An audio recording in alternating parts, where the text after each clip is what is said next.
Hey everyone, it's Andrew from Melton Tackle, and it's that time of the year again where we get a large influx of striped marlin coming up from the Baja coast.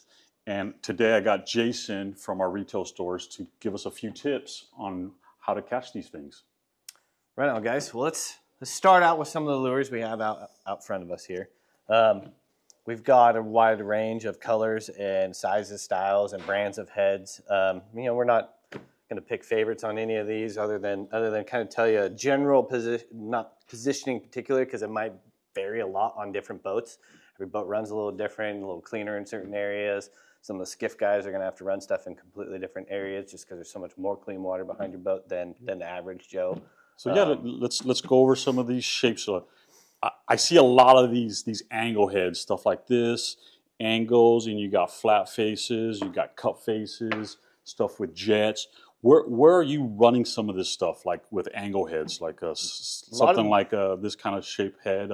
Where are you going to be running something like this, Jay? A lot of this, you want to run it in a little bit more cleaner water, I'd say. I'm by no means a marlin professional, but I see a lot of these angle faces and fatter lures and stuff like that. They kind of run better in cleaner water. They're a little more erratic. Right? Yeah, they got a little bit more action, so you're going to get a little bit more action. The fish is going to be able to see it better in that clearer water on the outriggers. Especially with it being a little bit more erratic lure, it's harder to eat for them too. So the cleaner you can put it in water, the better off you're going to be. Get them a little excited with these hard cut lures. How about some of this cup stuff? Like, where are you going to be running this cup, flat face stuff? Where are you going to be running this kind of stuff? A lot of like the cup faces and your hard heads and stuff like that are going to run pretty good in most positions. Obviously, any jet head lure is going to run good in any condition. Dirty weather, it's working.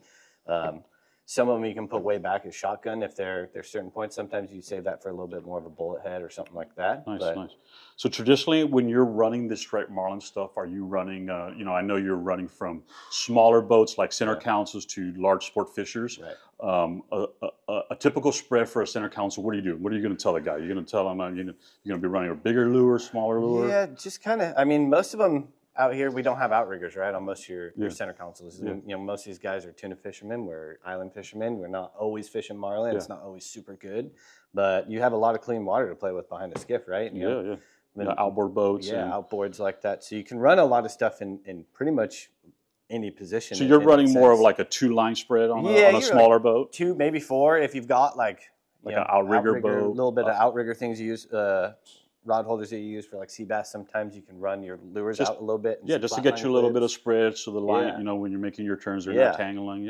I even run a little bit of a teaser sometimes on the skiff too. I'll put like a little spreader bar teaser and just hand line it back in. Nice. Yeah, perfect. For any of that. And how about it, like for the bigger sport fishers out here, like the guys that are running like maybe a single spreader, a larger spreader. Are you doing like a 4 spread or? Yeah, you do like 4 or 5 on them. You don't necessarily need a center rigger to run a center bait.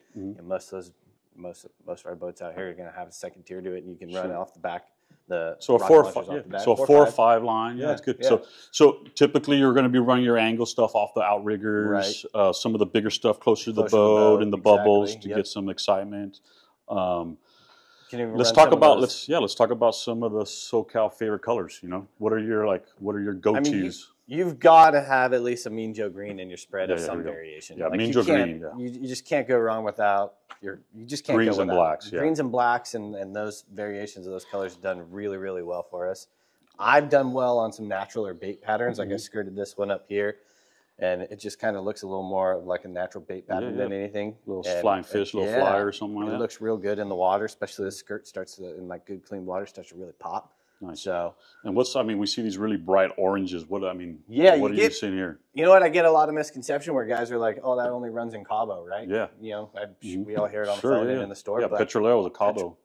We run it out here and it gets bit. There's other variations of something like that, like black reds and black red orange. Yeah, like more patterns, more natural squid stuff.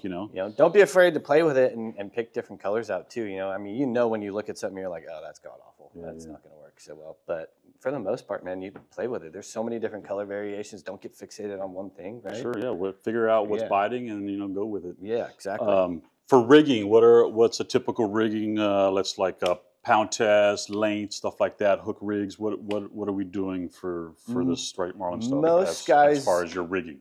Yeah, most guys are asking for like a little bit shorter leaders on their stuff. I don't have a good reason for that one really, other than maybe they're fishing on skiffs and they don't smaller need quite boats, as much. smaller Yeah, leaders. Smaller boat. Generally, but what are you recommending? Are you recommending a longer leader, like a 10 to 15 foot leader? Yeah, I do like a 10 things? to 15 foot leader, and that allows you that's just more clean water between you and that swivel and that fish and everything too. And then it probably helps when you're leadering the fish too. A little safety. You got the fish in the water and keep it away from you a little bit. You don't have any hot fish getting too close to you at all. A little bit more manageable. About 10 to 15 feet on your leader. Yeah. Hook size, obviously we kind of try and match the head. You don't want too heavy of a hook with too small of a head. Sure.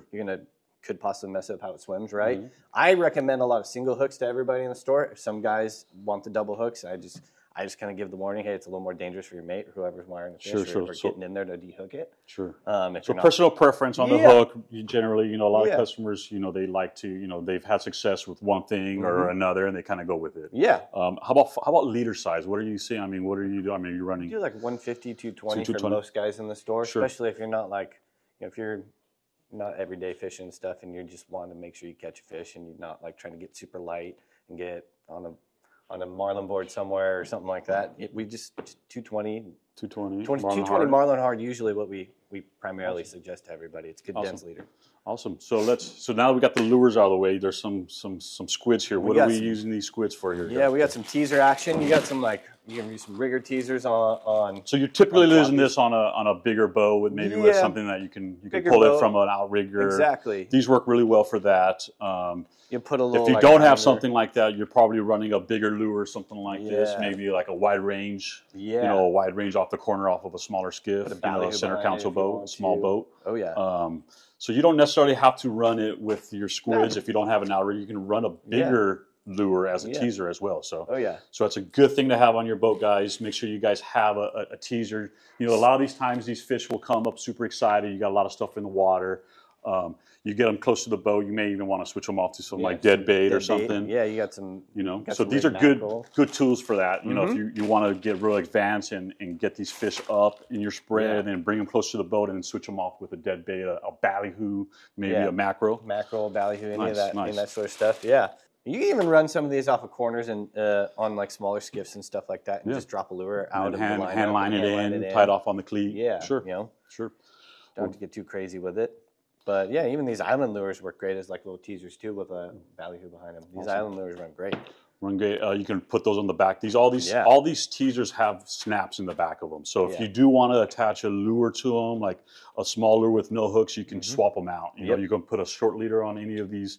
Maybe you have this with a little 6-inch leader, and you can swap these out on the back of these chains, which is a super option to have. One lure is not created equal for all boats. One lure may work better on a big boat versus a small boat, may run better in one position than another boat. So you got to really find the lure for your boat. One that really works well and runs well on your boat. Always keep in mind, not all lures work the same on all boats. So you just got to find your winner, and if you need any help doing that, you know where we're at. Give us a call here at Melton Tackle or visit us at meltontackle.com.